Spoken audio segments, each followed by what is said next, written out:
Welcome to B square academy. ഇന്നത്തെ ക്ലാസ്സിൽ discuss ചെയ്യുന്നത് ബയോടെക്നോളജി പ്രിൻസിപ്പിൾ ആൻഡ് പ്രോസസ്സ് എന്ന ചാപ്റ്ററാണ്. ഹയർ സെക്കൻഡറി എക്സാമിന് ഏറ്റവും കൂടുതൽ മാർക്കിന് ഈ ചാപ്റ്ററിൽ നിന്നും ചോദിക്കും. മനസ്സിലാക്കിയാൽ ഏറ്റവും എളുപ്പത്തിൽ പഠിച്ചെടുക്കാൻ പറ്റുകയും ഫുൾ മാർക്ക് സ്കോർ ചെയ്യാൻ പറ്റുകയും ചെയ്യുന്ന ഒരു ചാപ്റ്ററാണ് biotechnology principle and process. Okay, എൻ്റെ വീഡിയോ നിങ്ങൾക്ക് ഉപകാരപ്രദമായിട്ട് തോന്നുകയാണെങ്കിൽ ലൈക്ക് ചെയ്യുക, ഷെയർ ചെയ്യുക, സബ്സ്ക്രൈബ് ചെയ്യുക. നമുക്ക് ടോപ്പിക്കിലേക്ക് കടക്കാം. What is biotechnology? Biotechnology is the technique of using micro organism, plant cell, animal cell or tissues or enzyme from organism to generate product and services that are useful to humans. Biotechnology എന്ന് പറഞ്ഞാൽ micro ഓർഗാനിസത്തിനെയോ plant സെല്ലിനെയോ animal സെല്ലിനെയോ അതിൻ്റെ ടിഷ്യൂസിനെയോ അല്ലെങ്കിൽ അവിടെ നിന്നും ഓർഗാനിസത്തിൽ നിന്ന് കിട്ടുന്ന എൻസൈമിനെയോ മനുഷ്യന് ആവശ്യമായിട്ടുള്ള അല്ലെങ്കിൽ മാനവരാശിക്ക് ആവശ്യമായിട്ടുള്ള സാധനങ്ങളും സേവനങ്ങളുമാക്കി മാറ്റുന്നുവെങ്കിൽ, ഉൽപ്പന്നങ്ങളും പ്രക്രിയകളുമാക്കി മാറ്റുന്നുവെങ്കിൽ ആ ടെക്നിക്കിനെ വിളിക്കുന്ന പേരാണ് ബയോടെക്നോളജി. ഫോർ എക്സാമ്പിൾ, നമ്മൾ തൈര് നിർമ്മിക്കുന്നു. ഓക്കെ, പാലിൽ നിന്നും തൈരുണ്ടാകുന്നത് ഒരു ബയോടെക്നോളജിയാണ്. It's a form of biotechnology. അതുകൂടാതെ ബ്രെഡ് മേക്കിംഗ്, വൈൻ ഫോം ചെയ്യുന്നത്, ഇതെല്ലാം ബയോടെക്നോളജിയാണ്. പിന്നീട് നമുക്കറിയാം ഇൻവിട്രോ ഫെർട്ടിലൈസേഷൻ വഴി ടെസ്റ്റ് ട്യൂബ് ബേബീസിനെ പ്രൊഡ്യൂസ് ചെയ്യുന്നുണ്ട്, അത് ബയോടെക്നോളജിയാണ്. അതുപോലെ തന്നെ ജീനിനെ നിർമ്മിക്കുന്നു, സിന്തസൈസ് ചെയ്യുന്നു, അതിനെ ഉപയോഗിക്കുന്നു. പിന്നെ DNA വാക്സിനെ നിർമ്മിക്കുന്നു. ഇതെല്ലാം ബയോടെക്നോളജി ആണ്. അങ്ങനെയെങ്കിൽ ബയോടെക്നോളജി എന്ന് പറഞ്ഞാൽ ഇത്രയേ ഉള്ളൂ. Is the technique of using live organism. Live organism means micro organism, plant cell, animal cell or tissues or enzyme from organism. ഈ ഓർഗാനിസത്തിൽ നിന്നുമുള്ള എൻസൈം അല്ലെങ്കിൽ ലിവിങ് ഓർഗാനിസത്തിനെ നമ്മൾക്ക് ആവശ്യമായിട്ടുള്ള, മനുഷ്യനാവശ്യമായിട്ടുള്ള പ്രോഡക്റ്റുകളും ഉൽപ്പന്നങ്ങളും പ്രോസസ്സുകളുമാക്കി മാറ്റുന്നുവെങ്കിൽ അതാണ് biotechnology. Is the technique of using live organisms or enzyme from organism to produce product and processes that are useful to humans is biotechnology. Okay, ഇതിനെക്കുറിച്ചാണ് ചാപ്റ്ററിൽ അതിൻ്റെ മെയിൻ പ്രിൻസിപ്പിളും അതിനകത്തുള്ള മെയിൻ പ്രോസസ്സുകളും ഏതൊക്കെയാണെന്ന് വളരെ സിമ്പിളായിട്ട് പഠിക്കുന്ന ഒരു ചാപ്റ്ററാണ് biotechnology principle and process. Okay, അങ്ങനെയെങ്കിൽ ബയോടെക്നോളജിയുടെ പ്രിൻസിപ്പിൾസ് ഏതൊക്കെയാണെന്ന് നോക്കാം. അല്ലെങ്കിൽ the 2 core technique that lead to the birth of modern biotechnology. Modern ബയോടെക്നോളജിയിലേക്ക് എത്താൻ സഹായിച്ച 2 കോർ ടെക്നിക്സുകൾ ഏതാണ്, അല്ലെങ്കിൽ പ്രിൻസിപ്പിൾസ് ഓഫ് ബയോടെക്നോളജി ഏതാണെന്ന് എക്സാമിന് ചോദിച്ചിട്ടുണ്ട്. അങ്ങനെയെങ്കിൽ പ്രിൻസിപ്പിൾ ഓഫ് ബയോടെക്നോളജി എന്ന് ചോദിച്ചാൽ 2 പോയിൻറ്റുകൾ എഴുതുക. 1 genetic engineering, 2 maintenance of sterile environment. Okay, 2 പോയിൻറ്റുകളാണ് കൊടുക്കേണ്ടത്. 1 ജെനറ്റിക് എൻജിനീയറിംഗ്. എന്താണ് ഈ ജെനറ്റിക് എൻജിനീയറിംഗ്? നമുക്കറിയാം മെക്കാനിക്കൽ എൻജിനീയറിംഗ് എന്ന് പറഞ്ഞാൽ മെക്കാനിക്കൽ എൻജിനീയർ ചെയ്യുന്ന മെഷീൻസിനകത്ത് അഴിച്ചുപണി അല്ലേ.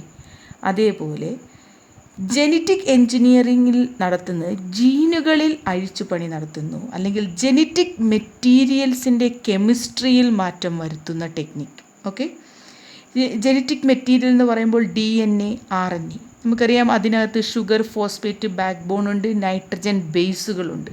ഇതാണല്ലോ DNA എന്ന് പറയുന്നത്.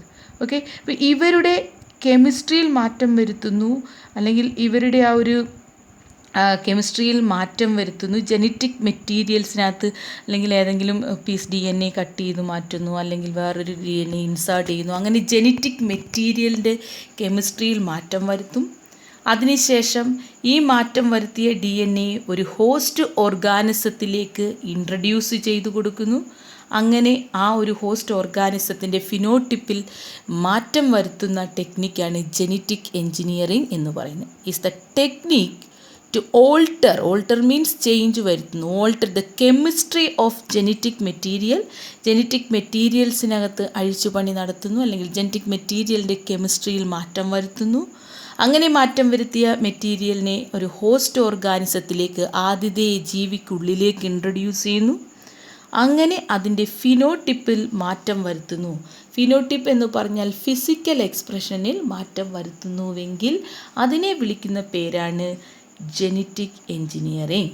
Okay, is the technique to alter the chemistry of genetic material to introduce these into the host organism and thus change the phenotype of the organism is called genetic engineering. ഈ genetic എഞ്ചിനീയറിങ്ങിനെ വിളിക്കുന്ന മറ്റൊരു പേരാണ്, it is also called recombinant DNA technology അഥവാ rDNA technology. Okay, genetic engineering is also called recombinant DNA technology. Okay, ഈ genetic എഞ്ചിനീയറിങ്ങിൽ the genetic engineering includes creation of recombinant DNA, then gene transfer and gene cloning. ഇത്രയുമാണ് മെയിനായിട്ടും genetic എഞ്ചിനീയറിങ്ങിലുള്ളത്. ഇതാണ് നമ്മൾ ഈ ചാപ്റ്ററിലൂടെ പഠിക്കുന്നത്. Okay, അപ്പോൾ മെയിൻ പോയിൻ്റാണ് ഇത്. ഉറപ്പായിട്ടും ഒരു എക്സാമിന് ചോദിച്ചിട്ടുണ്ട്, ഇത് മറക്കാതെ പഠിച്ചു വെക്കുക. ജനറ്റിക് എഞ്ചിനീയറിങ്ങിൽ വാക്കിൽ നിന്നും ആൻസർ ഉണ്ടാക്കുക. ജീനിൽ അഴിച്ചു പണിക്കുന്നു, അതിനെ ഹോസ്റ്റിൽ കൊടുക്കുന്നു, അങ്ങനെ ഓർഗാനിസത്തിൻ്റെ ഫിനോട്ടിപ്പിൽ മാറ്റം വരുത്തുന്നുവെങ്കിൽ അതിന് പറയുന്ന പേരാണ് ജനറ്റിക് എഞ്ചിനീയറിംഗ്. ഒരിക്കൽ കൂടി പറയാം, is the technique to alter the chemistry of genetic material to introduce these into the host organism, എന്നിട്ട് അതിനെ ഈ ഹോസ്റ്റ് ഓർഗാനിസത്തിലേക്ക് ഇൻട്രൊഡ്യൂസ് ചെയ്യുന്നു. ആൻഡ് ദസ് അങ്ങനെ change the phenotype of the organism. It is also called recombinant DNA technology. Okay, രണ്ടാമത്തെ principle ഏതാണെന്ന് ചോദിച്ചാൽ ഇതാണ്, മെയിൻ്റനൻസ് ഓഫ് സ്റ്റെറൈൽ എൻവയോൺമെൻറ്റ്.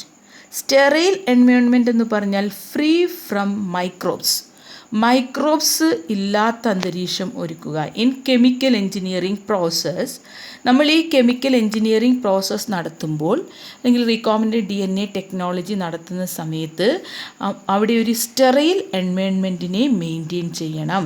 അങ്ങനെയാണെങ്കിൽ മാത്രമേ നമ്മൾ ഉദ്ദേശിച്ച മൈക്രോബ്സിനെ അല്ലെങ്കിൽ നമ്മൾ ഉദ്ദേശിച്ച സെല്ലിനെ വൻതോതിൽ വളർത്തി നമ്മൾ ഉദ്ദേശിച്ച പ്രോഡക്റ്റുകളെ, ബയോടെക്നോളജിക്കൽ പ്രോഡക്റ്റുകളെ നിർമ്മിക്കണമെങ്കിൽ, അല്ലെങ്കിൽ നമ്മൾ ഉദ്ദേശിച്ച ഓർഗാനിസത്തിനെ മാത്രം വളർത്തണമെങ്കിൽ നമ്മൾ ചെയ്യുന്ന പ്രോസസ്സുകളെല്ലാം സ്റ്റെറൈൽ എൻവയോൺമെൻറ്റിൽ നിന്നുകൊണ്ട് തന്നെ ചെയ്യണം. കാരണം മൈക്രോബ്സ് ഒട്ടും ഉണ്ടാകരുത്. മറ്റേതെങ്കിലും മൈക്രോബ്സ് വന്ന് പ്രോസസ്സ് കണ്ടാമിനേറ്റ് ചെയ്ത് കളയാതെ അത്രയ്ക്കും സ്റ്റെറൈലായിട്ടുള്ള ഒരു എൻവയോൺമെൻറ്റിൽ നിന്നുകൊണ്ട് മാത്രമേ ഈ പ്രോസസ്സ് സക്സസ് ആയിട്ട് ചെയ്യാൻ പറ്റത്തുള്ളൂ. ഓക്കെ, അപ്പോൾ രണ്ടാമത്തെ പോയിൻ്റ് ഇതാണ്, maintenance of sterile environment in chemical engineering process. നമ്മൾ കെമിക്കൽ എഞ്ചിനീയറിംഗ് പ്രോസസ്സ് നടത്തുന്ന സമയത്ത് സ്റ്റെറൈൽ എൻവയോൺമെൻറ്റിനെ മെയിൻറ്റെയിൻ ചെയ്യണം. എന്തിനാണെന്ന് വെച്ചാൽ to enable the growth of only the decide type of microbes or eukaryotic cell. നമ്മൾ ആഗ്രഹിച്ച ആളിനെ മാത്രം നമുക്ക് വളർത്തി അതിനെ ഉപയോഗിച്ച് വൻതോതിൽ ബയോടെക്നോളജിക്കൽ പ്രോഡക്ട്സിനെ മാനുഫാക്ചർ ചെയ്യണമെങ്കിൽ നമ്മൾ ചെയ്യുന്ന പ്രോസസ്സ് എല്ലാം ഒരു സ്റ്റെറൈൽ എൻവയോൺമെൻറ്റിൽ തന്നെ ചെയ്യണം. അതാണ് രണ്ടാമത്തെ പോയിന്റ്. ഇത് എക്സാമിന് ചോദിച്ചിട്ടുള്ളതാണ്. Write the principle of biotechnology എന്നാണ് ചോദിച്ചത്. അങ്ങനെയെങ്കിൽ ഈ രണ്ട് പോയിന്റ്സ് എഴുതി കൊടുക്കുക. ഒന്ന് ജനറ്റിക് എഞ്ചിനീയറിംഗ് അല്ലെങ്കിൽ റിക്കോംബിനൻറ്റ് DNA ടെക്നോളജി. രണ്ട്, maintenance of sterile environment in chemical engineering process to enable the growth of only the desired type of microbes or eukaryotic cell in large quantities for the manufacture of biotechnological products like antibiotics, vaccine, enzyme, etc. Okay, thank you. ഇതിൻ്റെ ബാക്കി ഭാഗം next വീഡിയോയിൽ കാണാം.